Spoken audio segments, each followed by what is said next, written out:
Alors, il y a actuellement une exposition Bachelard contemporain à côté de la Bibliothèque nationale, à la FAB, au métro François Mitterrand, à Paris, sur Bachelard et notamment sur les 4 éléments. Alors, les 4 éléments, évidemment, c'est une notion qu'on connaît bien en astrologie, le feu, la terre, l'air et l'eau, mais en réalité, on est dans la dualité. Tout ce qui est de l'ordre du 4 peut se réduire au 2, en fait. Les 4 saisons, ça peut se réduire aux périodes équinoxiales, par exemple, ou aux périodes solsticiales, dans une moindre mesure.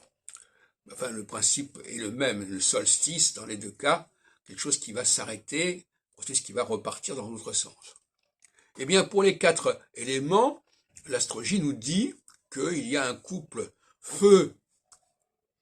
feu-air et un couple terre-eau. Si on prend les 4 signes fixes, le feu et l'air correspondent au lion, au verseau, qui sont donc les signes d'été et d'hiver, et le couple, l'autre couple, terre-eau, correspond au taureau et au scorpion, qui correspondent au milieu des saisons du printemps et de l'été et de l'automne.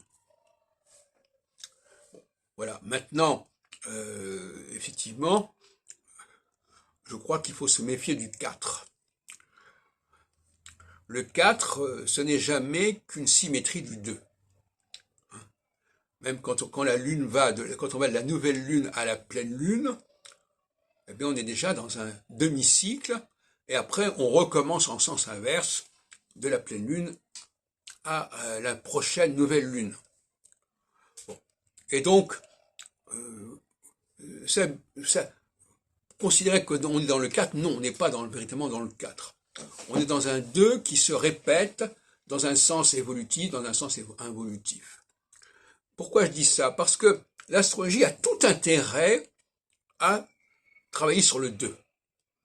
Parce que le nombre de processus binaires est considérable, à commencer par le jour et la nuit.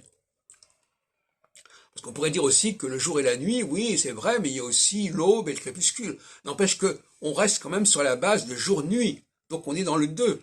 Hein. Et on pourrait parler de toutes les dialectiques qui existent, que ce soit en politique, la gauche et la droite, que ce soit dans tous les domaines, le haut et le bas, le ciel et la terre. Enfin, l'astrologie a tout intérêt à faire cela, et quand elle se laisse prendre par le 4, et encore pire par le 12, par les 12 signes zodiacaux, sous prétexte qu'il y a 12 constellations, qu'il y a 12 lunaisons dans l'année, etc. Là, elle est dans la dérive totale, et ça devient complètement ridicule, comme ça a été le cas quand l'autre jour, Leïla, ou à la moquette, a exposé la succession des 12 signes. C'est complètement délirant, ça n'a aucun intérêt. Les phases, les 4 phases, chaque phase couvre 3 signes, point final. Bon.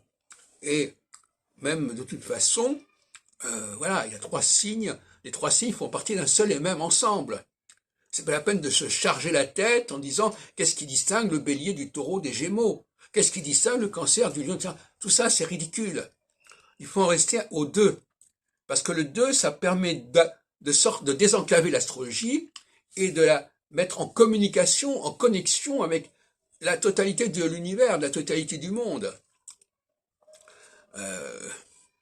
Donc, c'est suicidaire de ne pas revenir vers le 2. Hein, c'est absolument suicidaire.